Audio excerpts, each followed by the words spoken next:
va lire dans le livre de Esther ce matin. Esther au chapitre 3. On va lire le verset 7 pour commencer. On va se lever, on va lire d'autres versets au courant de la prédication. Mais pour les autres versets, vous pourrez rester assis. Et on va juste lire pour le premier verset. Esther chapitre 3 et le verset 7. Au premier mois, qui est le mois de Nissan, la 12e année du roi Assuérus, on jeta le pur, c'est-à-dire le sort, devant Haman pour chaque jour et pour chaque mois, jusqu'au 12e mois, qui est le mois d'Adar. Amen. On va prier ensemble. Seigneur, merci pour ta parole. Merci, Seigneur, pour tout ce que tu as déjà fait ce matin. Seigneur, tu es le Dieu Tout-Puissant. Tu n'as pas changé, Seigneur.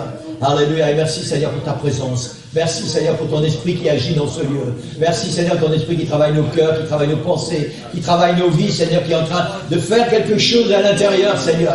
Je sais que tu es là, je sens que tu es là, Seigneur, et que tu bénis. Et je veux que tu puisses continuer de bénir, Seigneur. Continuer d'agir dans nos cœurs, dans nos pensées, dans notre âme, dans notre esprit, Seigneur. Que nous puissions être sensibles à ta présence, sensibles à ton esprit, Seigneur. Et recevoir, Seigneur, ce que tu as préparé pour nous, Seigneur. Seigneur, nous sommes là, Seigneur. Et comme Samuel, nous voulons dire, parle ton serviteur, écoute.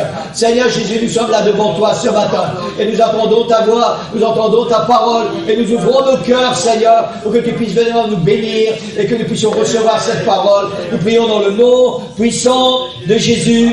Et l'Église dit Amen. Amen. Gloire au Seigneur.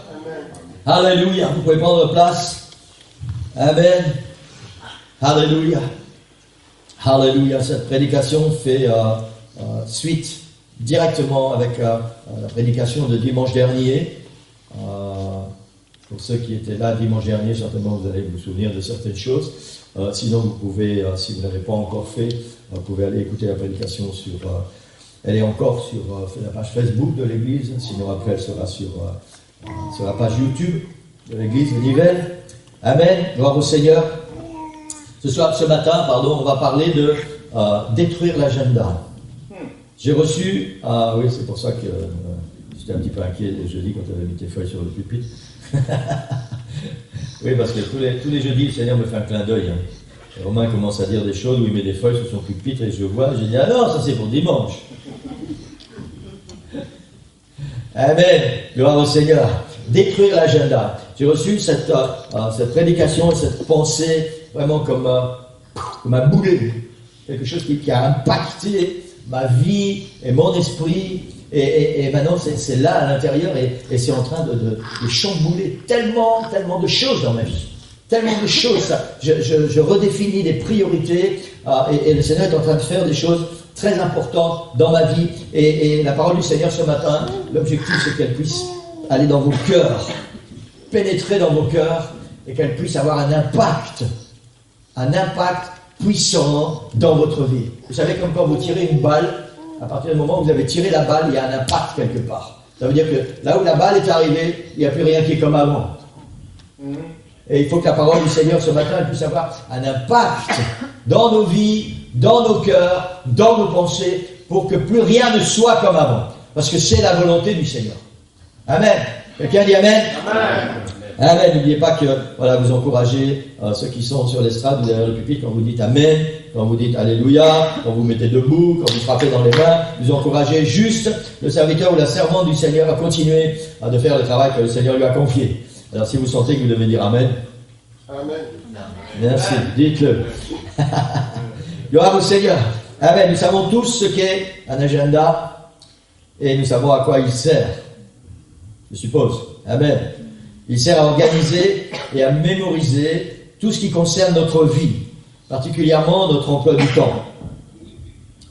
Ce que nous ferons, quand nous le ferons, avec qui nous le ferons et où nous le ferons. C'est à ça que sert un agenda. Amen. Sont concernés le travail, notre travail, les vacances, les sorties, les obligations, les rendez-vous, les activités, et pour nous, chrétiens en particulier, les réunions à l'église. Amen. C'est à ça que sert un agenda. Tout doit être noté pour ne rien oublier. Et je vous encourage à ne pas faire comme moi. je note tout dans mon agenda, mais parfois j'oublie d'aller voir ce que j'ai noté dans mon agenda. Alors notez dans votre agenda et n'oubliez pas d'aller voir ce que vous avez écrit dedans. Amen. L'objectif de l'agenda est d'être organisé dans la planification et la réalisation. Amen. C'est l'objectif de l'agenda. En général, les personnes qui n'ont pas d'agenda sont des personnes dispersées et désorganisées. Parce qu'il n'y a rien qui est prévu, on fait des choses suivant la situation qui se présente, et bien souvent, la vie est tout à fait désorganisée, et on s'attire des soucis, on s'attire des problèmes, et on n'arrive jamais au bout de ce qu'on aurait voulu faire. Parce qu'on n'a pas d'agenda, on n'a pas d'organisation. Le verset qu'on a lu nous parle d'un homme qui s'appelle Amon, d'autres l'appellent Aman, appelez comme vous voulez, moi je vais l'appeler Amon, à la française. Comment on dit en belge? Aman. Ok. On est en Belgique, on va dire Aman. Voilà. Gloire au Seigneur. Amen. Pour la petite anecdote, je reviens à la prédication. Quand nous sommes arrivés en Belgique, on vient du nord de la France. Voilà, pour ceux qui ne sauraient pas encore, mais tout le monde le sait, nous sommes des ch'timis. Et voilà, donc on écrase bien fort. Et le premier patron pour lequel j'ai travaillé quand on était ici en Belgique, c'était à Bruxelles. Et je devais communiquer avec une cliente. Et vous savez, c'était un vicieux parce qu'il nous faisait faire des choses. Il avait envie toujours de rigoler de nous. C'était pas pour se moquer, mais voilà, il rigolait bien après. Et je devais téléphoner à une cliente. Et cette cliente me demande l'adresse du bureau. Et je prends la feuille et je lui dis rue Van der Kinder. Pardon, elle me dit. Et je lis, je suis ch'ti, moi je lis à la française Van der Kinder. Et je vois le patron et quelqu'un qui était là, ils étaient pliés morts de rire. Et moi je ne savais pas ce qui se passait. Et le patron me dit c'est Van der Kindere. Voilà, donc on va dire Aman, puisque voilà, il faut prononcer à la belge ce matin. Voilà, vous voyez, c'est des choses qu'on ne peut jamais oublier. Voilà, si vous passez là-bas quelque part, je pense que c'est non, c'est pas Anderlecht, c'est, enfin, je sais plus. Si vous voyez un panneau, Van der Kinder, pensez à moi. Voilà. Gloire au Seigneur. Amen. Amen. On parle d'un homme dans les versets que nous avons lus. On parle d'un homme qui s'appelle Aman. Et il y avait le roi Assuérus, qui était le roi d'une grande partie du monde. À l'époque, il avait conquis une grande partie du monde. C'était un homme très grand, un homme très puissant. Il avait un pouvoir énorme. Et Aman, l'homme dont nous parlons, dont nous avons lu le verset ce matin, était le numéro 2 du royaume. Il était juste en dessous du roi Assuérus. Et tous les chefs, peu importe leur notoriété, tous les chefs et tous les serviteurs du roi étaient sous l'autorité et les ordres de Aman. Un peu comme Joseph en Égypte. Joseph était juste en dessous de Pharaon et tout le monde devait obéir à Joseph. Seul Pharaon était au-dessus de Joseph. Et ici, dans le récit que nous avons lu, seul le roi Assuérus est au-dessus de Aman. Il a tous les pouvoirs et il a toute l'autorité sur ce pays. Le seul point commun entre Joseph et Aman est qu'ils étaient les instruments pour l'accomplissement d'une programmation, d'un agenda. Joseph allait être utilisé par Dieu pour que, au temps fixé par Dieu, dans l'agenda de Dieu, pour son peuple, il vive malgré la famine et pour que les promesses faites à Abraham puissent se réaliser. Joseph a été un instrument que Dieu a utilisé dans son agenda au temps fixé pour être une bénédiction pour son peuple.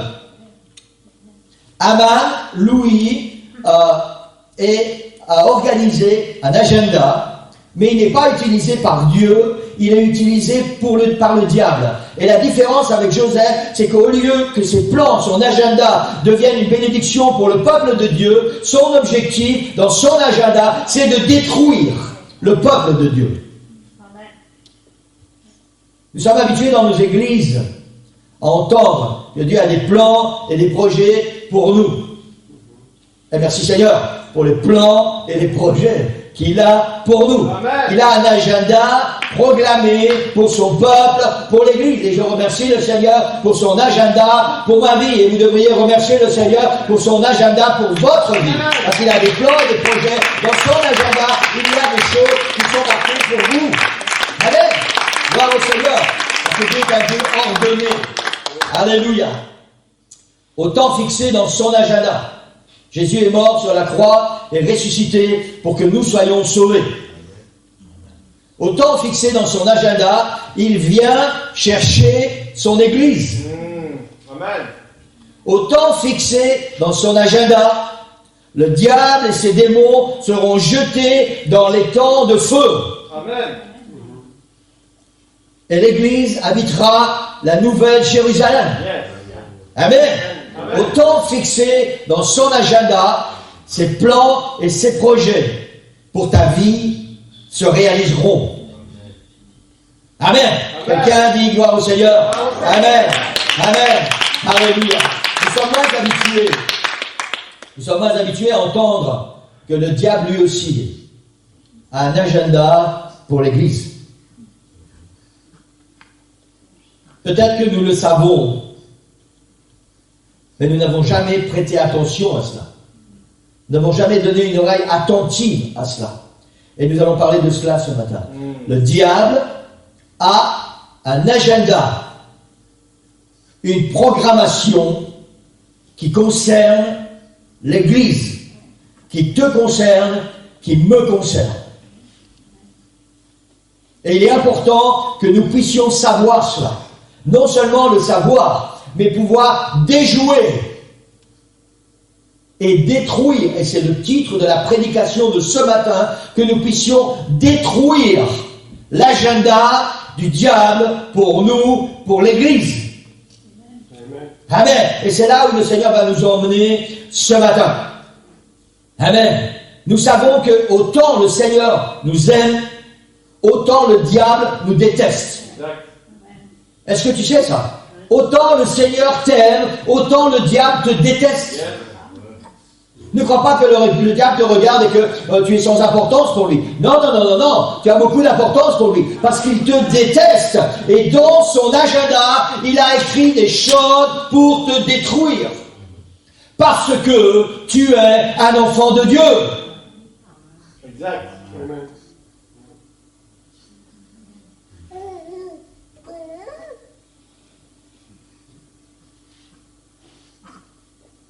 Amen. Et nous devons savoir que son agenda, on parle du diable, nous devons savoir que son agenda de destruction se réalisera. Sauf si l'Église veille, jeûne et prie. Amen. Amen. L'agenda du diable, tout ce qu'il a programmé pour ta vie, tout ce qu'il a écrit dans son agenda pour ta vie se réalisera. Sauf si tu veilles, tu jeûnes et tu pries. Amen. Amen. Yes. Amen. Alléluia. Pour tous ceux qui pensent que la prière, c'est-à-dire tous ceux qui ne sont pas là le jeudi soir ou le dimanche matin, tous ceux qui pensent que la prière n'est pas importante, tous ceux qui pensent quand nous faisons des jours de jeûne et prière que c'est pas vraiment important de jeûner, on fera la prochaine fois. Alors je voudrais vous rappeler ce matin que dans l'agenda du diable, il y a des choses écrites pour ta vie et que tu ne peux détruire cet agenda que par le jeûne, la prière. Amen. Amen. C'est important, Église. C'est tellement important. Alléluia. La Bible dit, et l'apôtre Paul dit que nous n'avons pas à lutter contre la chair et le sang, mais contre les esprits dans les lieux célestes. Ça veut dire que nous, en tant qu'humains, même si nous sommes sauvés, même si nous avons été baptisés dans le nom du Seigneur Jésus-Christ, même si nous sommes baptisés du Saint-Esprit, nous, humains, nous ne pouvons pas résister contre les plans du diable. Nous avons besoin de jeûner, de veiller et de prier. Il nous faut cette force, il nous faut cette puissance pour détruire l'agenda programmé du diable sur notre vie. Amen.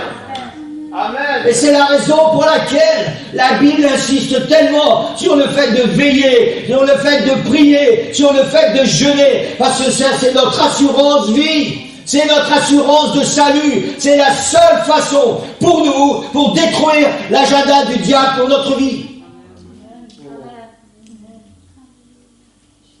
Je vous ai dit que j'ai reçu cette parole comme un bam. C'est une réalité. Amen. Ne croyez pas que le diable est insensible à ce que vous faites, qu'il est indifférent à ce que vous faites. C'est la vérité. Amen. Amen. Il a des millions d'anges avec lui. Et il ne se contente pas d'anges déchus, les démons. Il ne se contente pas d'en envoyer un pour vous. Dès que vous faites un pas avec le Seigneur, dès que vous voulez vous engager un peu plus loin avec le Seigneur, dès que vous prenez une résolution pour faire quelque chose de plus pour le Seigneur, alors il rajoute 1 démon, 2 démons, 10 démons, 100 démons. Et il dit, celui-là, il faut l'avoir à l'œil, celui-là, il faut le détruire. Regardez ce que j'ai marqué dans l'agenda. Alors les démons, il faut mettre ce plan en action. Et c'est comme ça que le diable travaille. Et ne croyez pas que vous pouvez vivre la vie comme vous voulez et que ça n'a aucune importance. C'est juste. La Bible dit que le Seigneur veille sur ses enfants. Amen. Amen. Mais n'oubliez jamais que le diable continue de veiller aussi sur nous. Et il attend le moment favorable, comme il a fait avec Jésus. Il attend le moment favorable pour venir mettre à exécution son agenda pour ta vie. C'est-à-dire te détruire. Parce que c'est tout ce qu'il veut. C'est te détruire. Amen. Amen. Alléluia. Amen. Alléluia. Alléluia. Alléluia. Alléluia. Alléluia. J'ai reçu cette révélation du Seigneur. L'Église, elle a vraiment un impact puissant. Le diable met en œuvre un plan de destruction de l'Église avec un agenda bien précis. Exact. Le Seigneur revient bientôt, très bientôt.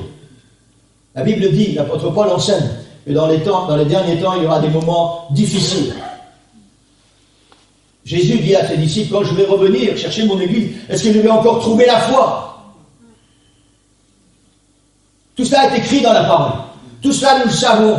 Mais est-ce que nous le connaissons vraiment? Est-ce que c'est incrusté dans notre esprit? Est-ce que nous le réalisons? C'est juste. Le diable a un agenda. Et il est décidé, il est déterminé à mettre en œuvre son agenda pour détruire l'Église. Exact. Je n'ai pas reçu cette parole pour l'Église universelle. J'ai reçu cette parole quand j'étais occupé à prier pour notre Église. Amen. Amen. Le diable a commencé à mettre en œuvre son agenda de destruction de notre Église. Vous et moi. Et si nous sommes honnêtes, nous regardons un peu à l'intérieur, nous allons tout de suite voir comment il agit, comment il a commencé à agir, et ce qu'il a commencé à détruire en nous, ce qu'il a commencé à venir voler.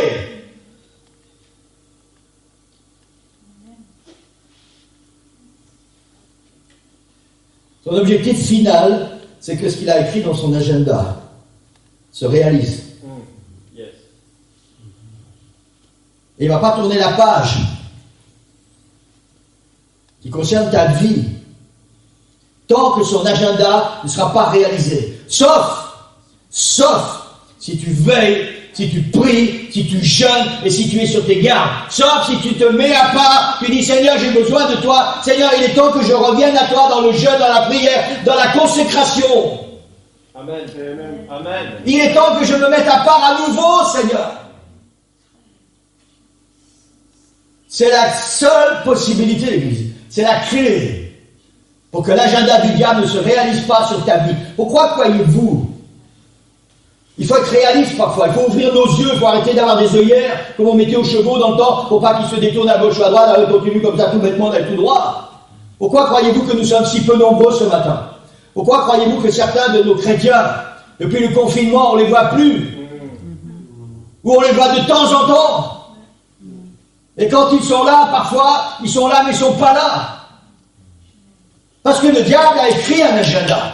Parce qu'il a écrit un agenda sur chacune de nos vies. Il a écrit un agenda sur chaque enfant de Dieu dans chaque église. Et il a décidé que le temps est venu. Parce qu'il voit que les prophéties s'accomplissent. Et il sait qu'il n'a plus beaucoup de temps. Alors il a décidé que le temps est venu. Et il a dit à ses démons, maintenant il faut mettre le paquet. Amen. Amen. Ça c'est la réalité, Église. C'est la réalité des temps dans lesquels nous vivons. Exact. Exact. Amen. Amen. Et pour chacun de nous, le diable a des plans différents. Soit il va s'attaquer à notre santé, soit il va s'attaquer à notre morale, soit il va s'attaquer à notre couple, soit il va s'attaquer à nos enfants, soit il va s'attaquer à notre travail. Mais croyez-moi qu'il n'est pas à court de ressources. C'est juste. C'est juste. Il va s'attaquer à notre vie de prière. Il va s'attaquer à notre sommeil.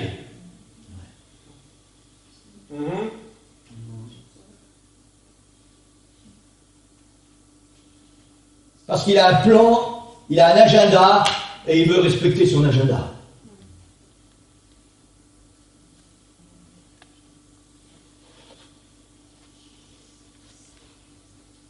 Merci Seigneur, parce que lui aussi il a des plans. Amen. Lui aussi il a des projets. Lui aussi il a un agenda. Amen. Alléluia. Alléluia. Alléluia.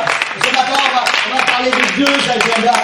Parce qu'il y en a un qui doit être détruit. Il faut détruire l'agenda du diable. Parce qu'il faut que l'agenda de Dieu, ce pourquoi Jésus est mort sur la croix, il y a 2000 ans, c'était écrit dans son agenda pour ta vie. Il est mort pour toi, pour payer pour le prix de tes péchés, pour que tu sois sauvé, que tu sois baptisé en ton nom, que tu reçoives la paix du Saint-Esprit, et que ton nom soit écrit dans le livre de vie, et que tu puisses partir avec lui quand il vient chercher ton église. Ça, c'est ce qui est écrit dans l'agenda du Seigneur.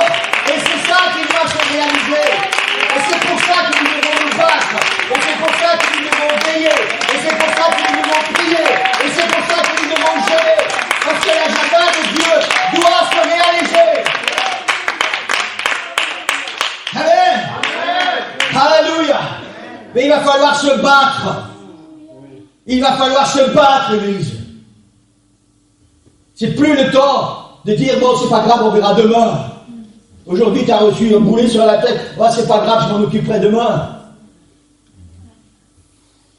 Le diable a commencé à frapper aujourd'hui. Et si tu ne t'en occupes pas maintenant, demain, il va frapper d'une autre manière. Et après-demain, il va frapper d'une autre manière. Et il va arriver un temps où il aura tellement frappé que tu seras incapable de te défendre, incapable de te battre. Et tu seras vaincu. Et il aura gagné. Et il va tourner la page. Celui-là, c'est fait. À l'autre maintenant. C'est exactement ce que le diable fait, lui. Et le Seigneur sait cela. Et c'est pour ça que dans la parole du Seigneur, il y a toutes ces promesses qui nous appartiennent. Il y a tous ces encouragements pour être séparés du monde, pour être attachés au Seigneur, pour entrer dans cette nouvelle naissance. Amen. Alléluia. Parce que le Seigneur a des projets pour nous. Amen. Il a des projets pour toi. Il a des plans pour toi. Il a une page entière, une grande page dans son agenda qui te concerne rien que toi. Et lui aussi, il veut que son agenda puisse s'accomplir pour ta vie. Amen. Amen. Quelqu'un dit Amen. Amen. Alléluia. Alléluia. Alléluia.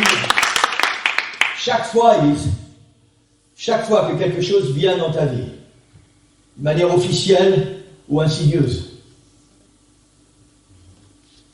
et qui va avoir un impact sur ta vie spirituelle, dis-toi que le diable est en train d'essayer d'accomplir son agenda pour ta vie. Yes. Chaque fois.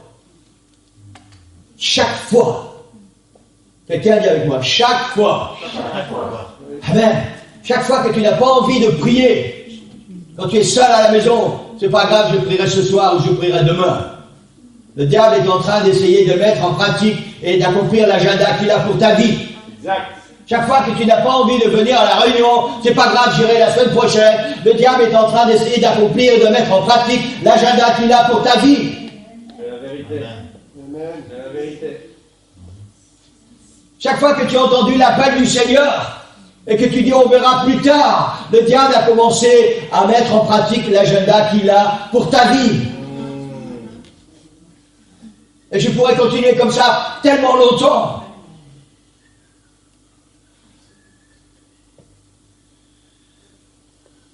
Amen. Amen. Alléluia. Alléluia. Le verset 7 dit, au premier mois, qui est le mois de Nissan, la 12e année du roi Cyrus, c'est le verset qu'on a lu, on jeta le sort, le pour, devant Aman, pour chaque jour. Écoutez bien ce qui est marqué, Église. Pour chaque jour et pour chaque mois, jusqu'au 12e mois, qui est le mois d'Adar. Au premier mois, on a jeté devant Aman le sort. On a ouvert un agenda pour les 12 mois qui allaient arriver. Pour chaque jour de ces 12 mois, et le sort a été jeté. Pour qu'il se passe quelque chose pendant chaque journée de ces 12 mois. Et cela a été écrit.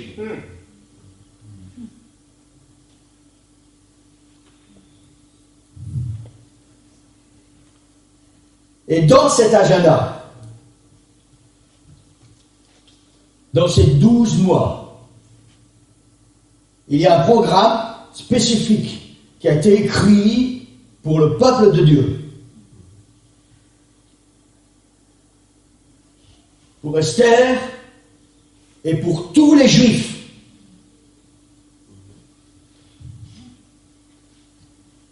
Le début de l'histoire nous ramène à ceci, dans Esther chapitre 3, verset 2 jusqu'à 6. Tous les serviteurs du roi qui se tenaient à la porte du roi fléchissaient le genou et se prosternaient devant Aman, car tel était l'ordre du roi à son égard. Et Mardochée ne fléchissait point le genou et ne se prosternait point. Et les serviteurs du roi qui se tenaient à la porte du roi dirent à Mardochée, « Pourquoi transgresses-tu l'ordre du roi ?» Comme il le lui répétait chaque jour et qu'il ne les écoutait pas, ils en firent un rapport à Aman pour voir si Mardochée persisterait dans sa résolution. Car il leur avait dit qu'il était juif. Et Aman vit que Mardochée ne fléchissait point le genou et ne se prosternait point devant lui, et il fut rempli de fureur. Mais il dédaigna de porter la main sur Mardochée seul, car on lui avait dit de quel peuple était Mardochée, et il voulut détruire le peuple de Mardochée, tous les Juifs qui se trouvaient dans tout le royaume d'Assuérus. Voilà ce qui a été écrit dans l'agenda de Aman. Ça a été écrit dans cet agenda, destruction de Mardochée et de tous les Juifs dans tout le royaume du roi Assuérus. Amen. La Bible dit, mais Mardochée ne fléchissait point le genou et ne se prosternait point. Et cela me rappelle une histoire où il y avait 3 jeunes gens qui s'appelaient Shadrach, Meshach et Abednego qui ont été convoqués devant le roi. Et le roi leur demande pourquoi, de quelle autorité, pourquoi ne vous prosternez-vous pas devant cette statue? Ils ont décidé de ne pas fléchir les genoux. Pourquoi? Parce qu'ils étaient juifs. Parce qu'ils étaient le peuple de Dieu. Et que le Seigneur, dans sa loi, avait dit, tu adoreras le Seigneur ton Dieu, lui seul, et tu ne te prosterneras devant aucun autre Dieu, quel qu'il soit. Et Mardochée ne se prosternait pas devant Aman. Le roi avait donné l'ordre que tout le monde devait le faire. Tout le monde devait fléchir les genoux devant cet homme. Mardochée, non. Pourquoi? Parce qu'il était juif. Parce qu'il ne devait pas, à cause de son appartenance à l'Éternel, il ne devait pas donner la gloire à un homme. Il ne devait pas se soumettre à cette autorité particulière. Amen. Et parce qu'il ne se prosternait pas, on a lu que les hommes qui voulaient du mal à Mardochée ont répété à Aman que Mardochée était juif.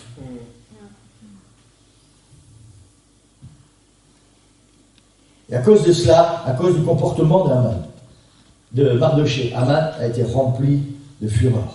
Laissez-moi vous dire, quand tu marches avec le Seigneur, quand tu prends les bonnes décisions, quand tu fais les bons choix, quand tu décides de marcher avec le Seigneur quoi qu'il arrive, quand tu décides de t'éloigner du péché, quand tu décides de tirer un trait avec ton passé et de vivre en sainteté et de faire ce que le Seigneur te demande de faire, alors il y a le diable qui est là et il y a de la fureur pour toi. Il y a de la fureur pour toi. C'est exactement ce qui se passe. Et parfois, nous, et même trop souvent, nous ne réalisons pas. Alors je ne suis pas en train de vous faire peur ce matin, parce qu'il y a la solution, il y a la clé et on va en parler. Mais nous devons savoir ce qui se passe. Chaque fois que tu décides de marcher avec Dieu, chaque fois que tu commences à t'engager avec le Seigneur, Péniel, tu as décidé d'entrer dans l'équipe de louange et d'être une bénédiction pour l'Église. Alors il y a quelque chose qui se place et le diable est furieux après nous. Il fait un temps où je faisais attention à ce que je prêchais, parce que je savais qu'après il y avait un prix à payer, parce que j'avais déclenché la fureur du diable. Et tu sais quoi? Peu importe ce que tu vas prêcher, peu importe les décisions que tu vas prendre, si tu veux marcher avec Dieu, si tu veux être séparé du monde, si tu veux vivre comme un enfant de Dieu, de toute façon tu vas déclencher la fureur du diable contre toi. Amen. Alors continue à faire les bons choix. Continue à marcher avec Dieu. Continue à faire ce que le Seigneur te demande. Continue de t'engager avec le Seigneur. Continue de marcher sur ce chemin que le Seigneur a tracé. Parce que d'une manière comme d'une autre, le diable n'est pas content après toi. Alors il faut lui donner une raison pour qu'il ne soit pas content. Alors donne-lui une bonne raison. Amen. Amen. Alléluia. Alléluia. J'ai noté ceci sur ma feuille. Est-ce que le diable est rempli de fureur contre toi parce que tu es un enfant de Dieu? Est-ce que parce que tu es enfant de Dieu, tu ne te prosternes pas devant lui pour le servir? Je vais redire ça comme il faut. Est-ce que le diable est rempli de fureur contre toi parce que tu es un enfant de Dieu? Et est-ce parce que tu es un enfant de Dieu que tu ne te prosternes pas devant lui pour le servir et lui obéir? Est-ce que parce que tu es enfant de Dieu,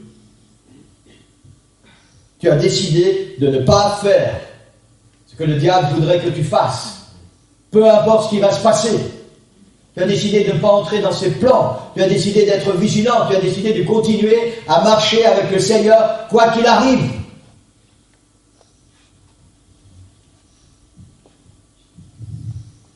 Chapitre 3, versets 8 et 9.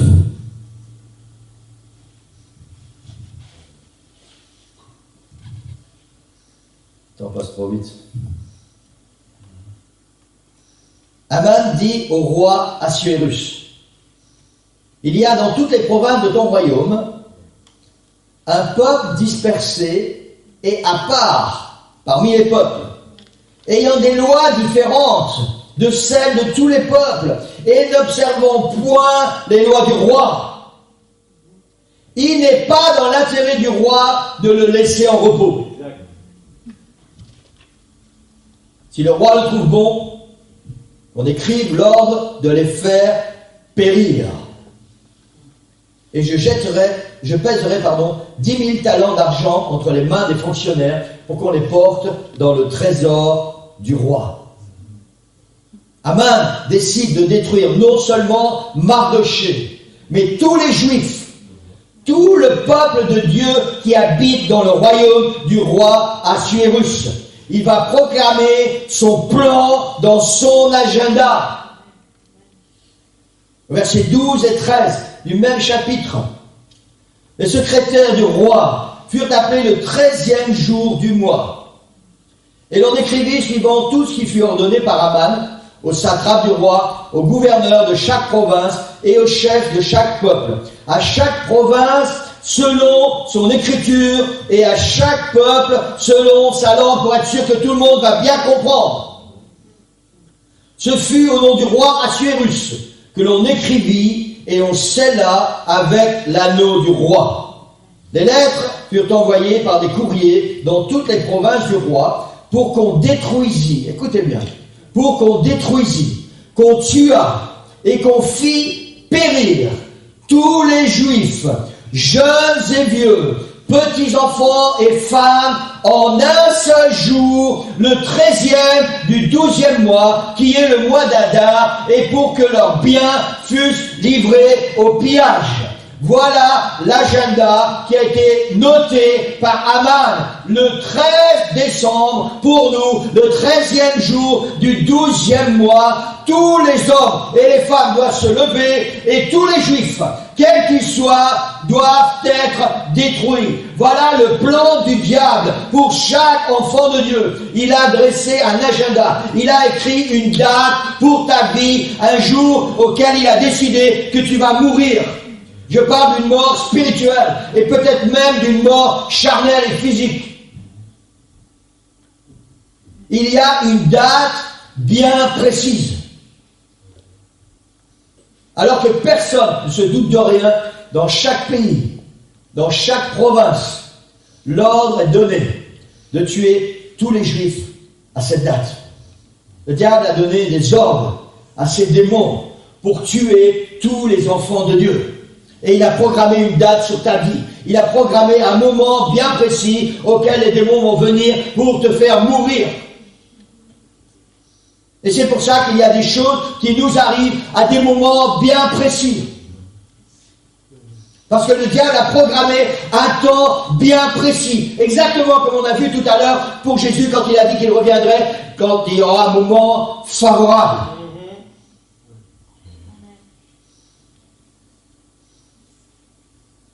Amen. La destruction de notre Église, et ça c'est ce que j'ai reçu pour nous, Église. La destruction de notre Église, la mort spirituelle de chacun et chacune de nous est programmée dans l'agenda de Satan et il est bien déterminé à ce que son agenda s'accomplisse. Et le Seigneur nous parle ce matin. Libre à nous d'écouter ou de ne pas écouter.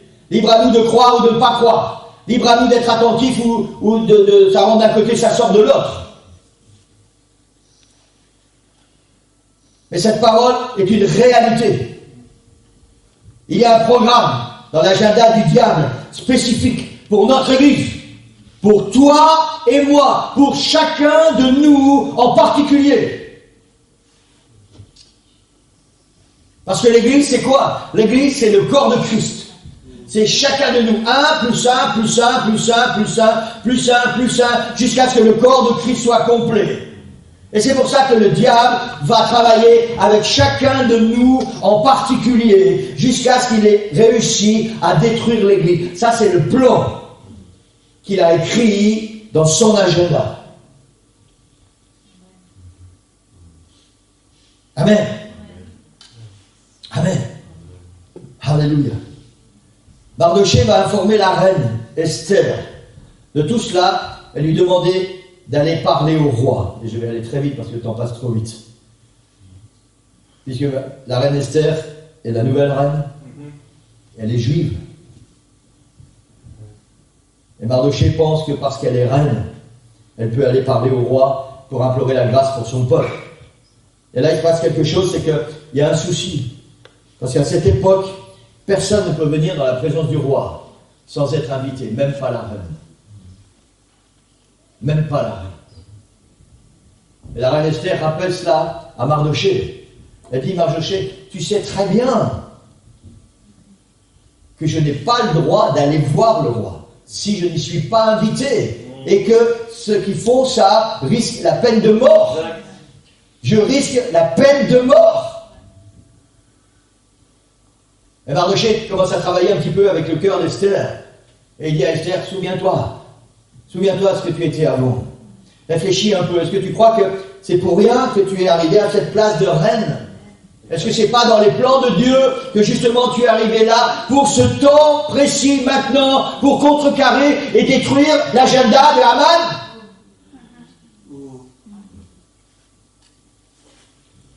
Esther va décider ceci. Elle va dire à Mardochée, rassemble tous les Juifs de la ville Et pendant 3 jours, vous allez jeûner sans manger et sans boire, ni le jour, ni la nuit. Et vous allez jeûner pour moi. Et le 3e jour, j'irai me présenter devant le roi. Et si je dois mourir, je mourrai. Esther a décidé de risquer sa vie pour sauver son peuple, pour détruire l'agenda d'Aman.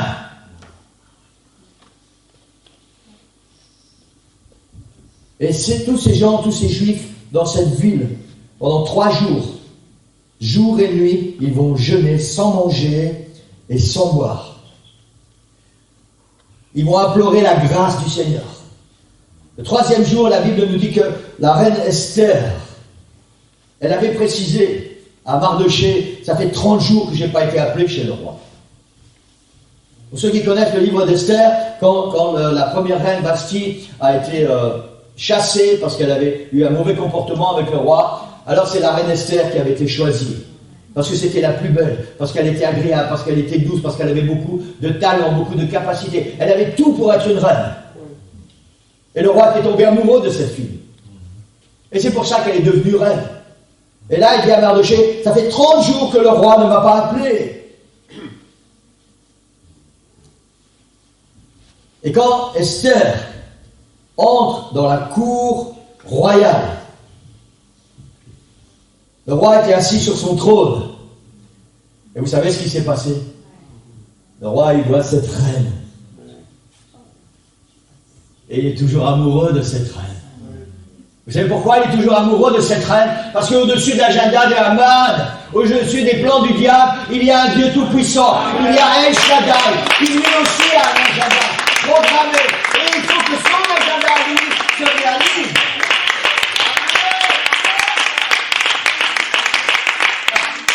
Eh bien, et le roi il regarde Esther, et il est amoureux, et il lui tend le sceptre.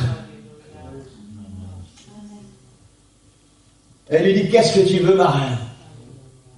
Même si tu me demandes là maintenant la moitié de mon royaume. Vous savez, quand on est amoureux, parfois on dit des choses.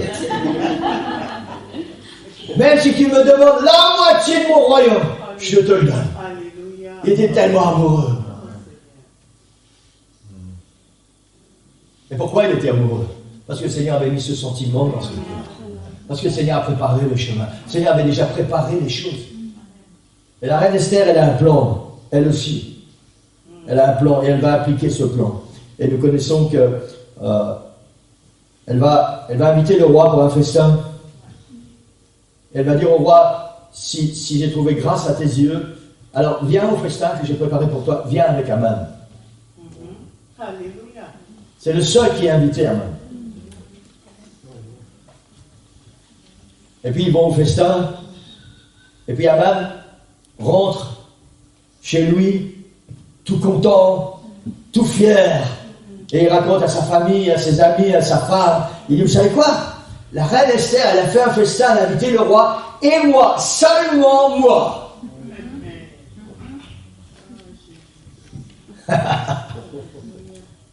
Est-ce que quelqu'un, ce matin, sait combien Dieu est grand? Est-ce que quelqu'un sait tout ce que Dieu est prêt à faire pour ses enfants? Est-ce que tu sais tout ce que Dieu est prêt à faire pour toi? Est-ce que tu sais jusque Dieu est prêt à aller pour toi? Amen. Amen. Mais il y avait un problème. Haman sort de chez la reine. Et il y a Mardochée.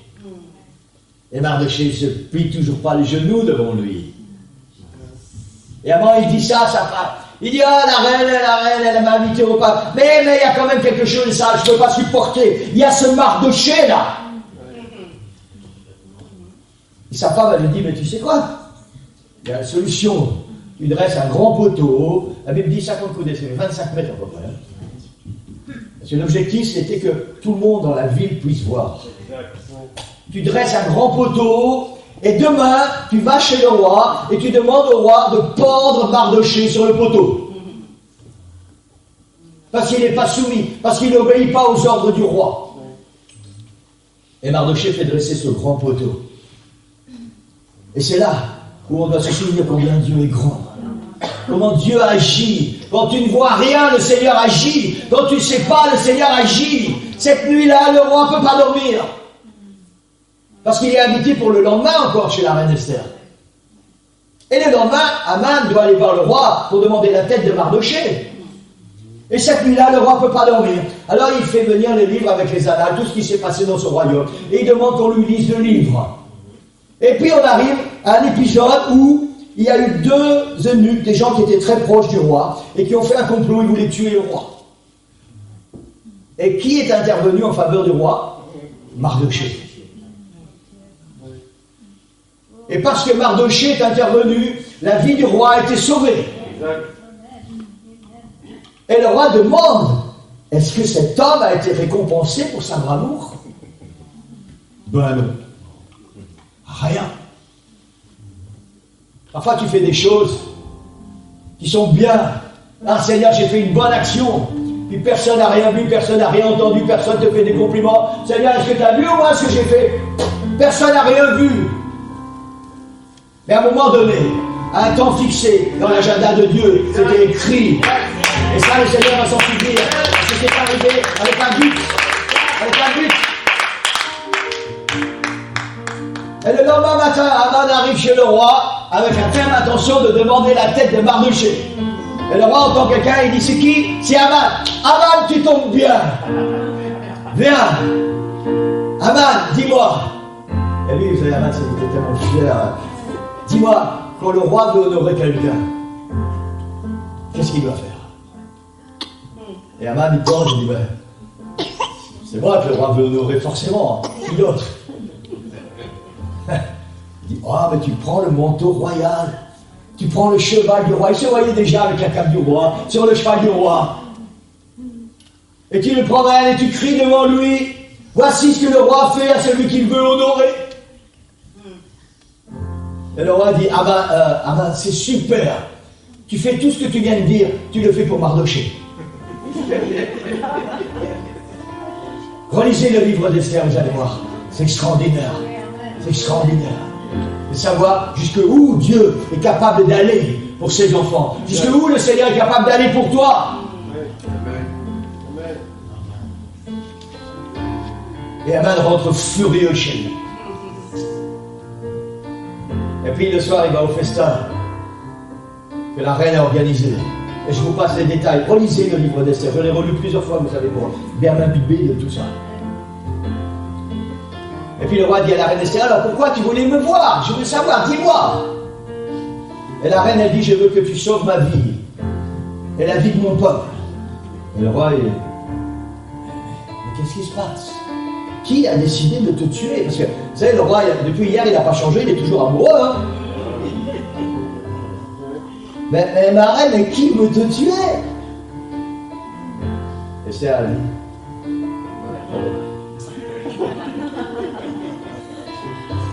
lui, Aman. Et le roi devient furieux. Et je vous passe la suite de l'histoire. Et Aman va être pendu au bois qu'il avait dressé pour Mardochée. Mardochée, plus tard, va devenir le chef du royaume du roi Assuérus.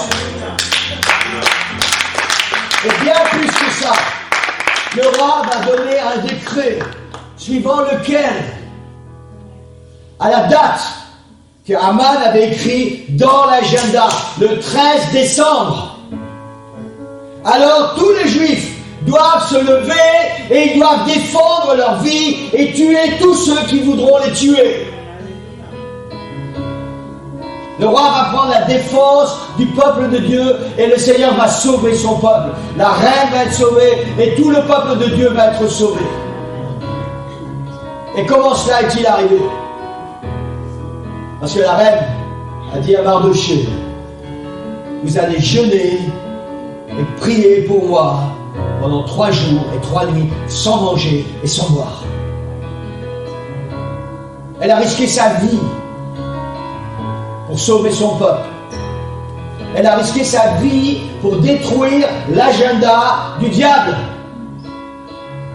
Amen. Et je crois que cela nous parle ce matin.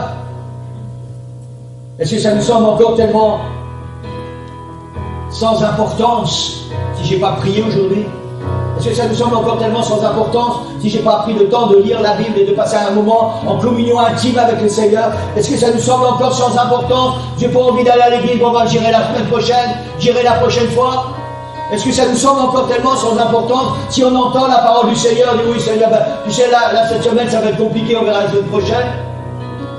Est-ce que ça nous semble encore tellement important si le Seigneur dit je veux que tu coupes les liens avec le péché? Et on dit Seigneur tu sais c'est difficile, donne-moi encore un peu de temps, je vais encore essayer progressivement.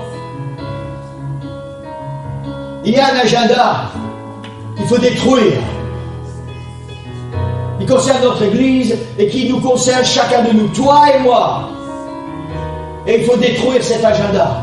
Et le seul moyen pour détruire cet agenda, Église, c'est très important ce que nous recevons ce matin. Ça concerne notre Église. Je ne peux pas vous dire tout ce qui se passe entre Dieu et moi pour notre Église. Mais je suis pasteur et je dois vous emmener quelque part. Et je ne peux pas faire autrement que de faire ce que le Seigneur a demandé de faire. Amen. Et je ne peux pas faire autrement que d'avoir un fardeau sur mes épaules pour l'Église. Amen. Et quand je suis dans la présence du Seigneur, forcément il se passe quelque chose dans mes pensées. Pour vous, l'Église.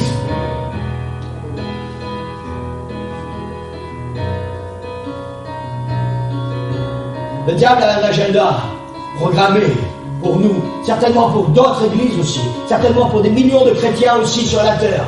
Mais le Seigneur m'a parlé pour nous, pour notre Église. Il y a un agenda programmé pour nous détruire, pour te détruire. Et le diable va tout faire pour que son agenda se réalise.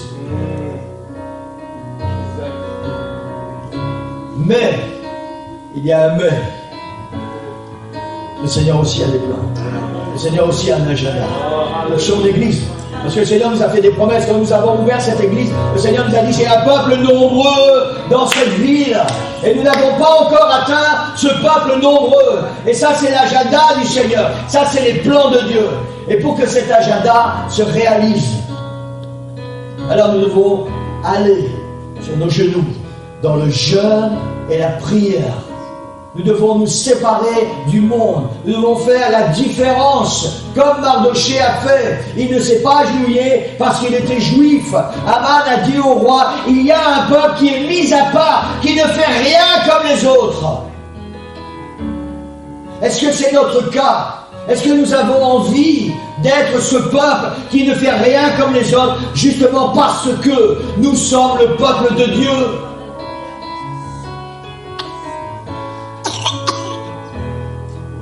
Est-ce que le temps n'est pas venu, Église? Et je vous parle de la part du Seigneur ce matin. Est-ce que le temps n'est pas venu de fermer la page sur tout ce qu'on aime, tout ce qu'on aime faire, sur toutes nos préférences qui ne viennent pas de Dieu? Nous savons très bien que c'est pas bien, nous savons très bien que c'est pas bon, nous savons que nous devrions faire autre chose, nous savons que nous devrions faire autrement, nous savons que nous devrions vivre notre vie d'une autre manière. Mais on continue quand même. Est-ce que le temps n'est pas venu de détruire cet agenda? Exact. Seigneur, je veux faire ta volonté. Je veux faire ta volonté.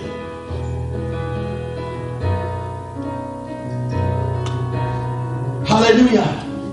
Alléluia. Vous savez, pour accomplir la volonté de Dieu, il faut être ce que le pasteur Tchula a appelé un activiste. Quelqu'un qui n'arrête jamais. Il faut être engagé tout le temps avec le Seigneur, avec nos résolutions et continuer à se battre pour que nos résolutions, celles que nous avons prises, elles continuent d'être effectives. Pour que l'agenda du Seigneur soit celui qui va gagner. Exact.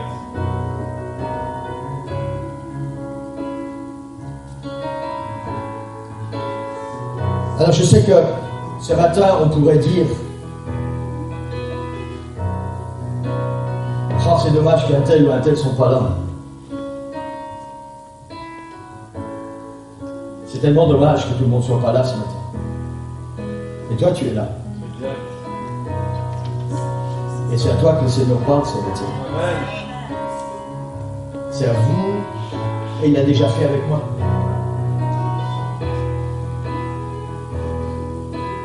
Certains d'entre vous, vous avez reçu des promesses.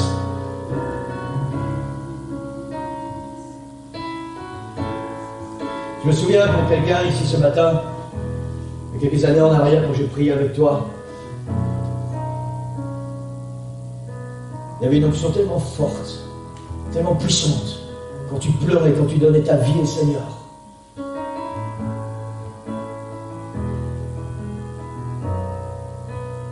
Et puis les choses sont redevenues comme avant. Tu es passé à côté des plans du Seigneur. Tu es passé à côté de l'agenda de Dieu pour ta vie. Et je crois que c'est certainement le cas pour beaucoup d'entre nous ce matin.